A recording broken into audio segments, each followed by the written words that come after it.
বন্ধু, আপনার পৃথিবীটা কি ভেঙে চুরমার হয়ে গেছে? যার হাত ধরে পুরো জীবনটা পার করার স্বপ্ন দেখেছিলেন, সেই মানুষটাই কি আপনার বিশ্বাসকে টুকরো টুকরো করে দিয়েছে? মনে হচ্ছে বুকের ভেতরটা একটা শূন্য মরুভূমি, যেখানে শুধু কষ্টের গরম বাতাস বইছে। মনে হচ্ছে সব শেষ। আমি জানি আপনার কেমন লাগছে। আমি জানি বিশ্বাসভঙ্গের যন্ত্রণা কতটা তীব্র। এই কষ্টটা এমন যা কাউকে বুঝানো যায় না। রাতের পর রাত ঘুম আসে না, বুকের ভেতরটা ভার হয়ে থাকে, আর হাজারো প্রশ্ন মাথায় ঘোরে যে আমার কি ভুল ছিল, কেন এমন হলো। এই মুহূর্তে আপনার কাঁদতে ইচ্ছে করলে কাঁদুন, মন খুলে কাঁদুন। চোখের জল দুর্বলতার লক্ষণ নয়, এটা জমে থাকা কষ্টকে বের করে দেওয়ার একটা পথ। যে ঝড় আপনার ভেতরে চলছে তাকে থামানোর চেষ্টা করবেন না, তাকে বইতে দিন, কারণ ঝড়ের পরেই আকাশ পরিষ্কার হয়।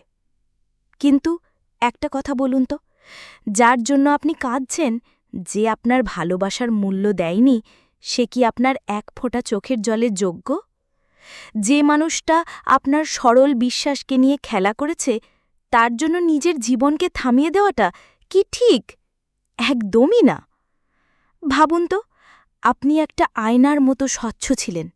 কেউ এসে সেই আয়নায় পাথর ছুঁড়েছে। এখন আপনি কি ভাঙা কাঁচের টুকরোগুলো নিয়ে সারা জীবন কাঁদবেন, নাকি ওই ভাঙা কাঁচের টুকরোগুলো দিয়েই নিজের জন্য একটা নতুন, আরও সুন্দর মোজাইকার তৈরি করবেন? হ্যাঁ বন্ধু, এটাই সত্যি। এই আঘাত আপনাকে শেষ করতে আসেনি, আপনাকে নতুন করে গড়তে এসেছে।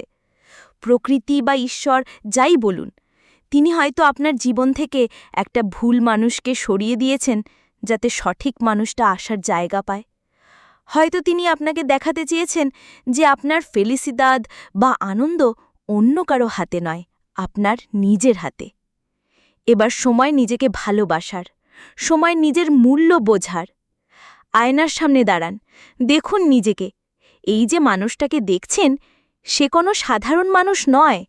তার ভেতরে লুকিয়ে আছে অসীম শক্তি, অফুরান্ত সম্ভাবনা। এতদিন আপনি অন্যের চোখে নিজেকে দেখতেন, এবার নিজের চোখে নিজেকে দেখুন। পুরনো শখগুলোকে আবার জাগিয়ে তুলুন। যা করতে আপনার ভালো লাগত, যা এই সম্পর্কের চাপে হারিয়ে গিয়েছিল, সেটা গান হোক, ছবি আঁকা হোক, বই পড়া বা বন্ধুদের সাথে আড্ডা দেওয়া হোক, আবার শুরু করুন। 2. নিজের শরীরের যত্ন নিন। ভালো করে খান, ব্যায়াম করুন, হাঁটতে বের হন। শরীর যখন সুস্থ থাকে, মনও তখন শক্তি পায়। 3. নতুন কিছু শিখুন, এমন কিছু শিখুন যা আপনি সব সময় শিখতে চেয়েছিলেন। একটা নতুন ভাষা, একটা বাদ্যযন্ত্র বা যে কোনো নতুন স্কিল। এটা আপনার মনকে ব্যস্ত রাখবে এবং আত্মবিশ্বাস বাড়িয়ে দেবে। 4. কৃতজ্ঞ হন। আপনার জীবনে যা কিছু ভালো আছে তার জন্য কৃতজ্ঞ হন। আপনার পরিবার, আপনার বন্ধু, আপনার স্বাস্থ্য, এই সব কিছুই একটা আশীর্বাদ।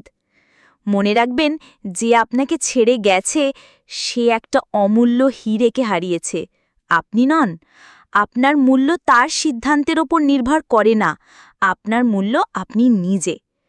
প্রেমে ধোঁকা খাওয়া জীবনের শেষ নয়, বরং এটা একটা নতুন শুরুর সংকেত। এটা একটা শিক্ষা যা আপনাকে আগের থেকেও জ্ঞানী, শক্তিশালী এবং সতর্ক বানিয়েছে।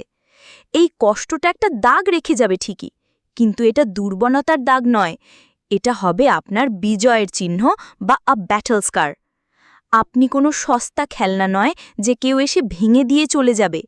আপনি এক অদম্য শক্তি, এক উজ্জ্বল নক্ষত্র, যার আলো কেউ নিভিয়ে দিতে পারে না। তাই চোখের জল ফেলুন, একটা গভীর শ্বাস নিন, আর বলুন, আমার সেরাটা এখনও বাকি আছে। রাতের পরেই যেমন ভোরের আলো ফোটে, তেমনি আপনার জীবনের অন্ধকারও কেটে যাবে।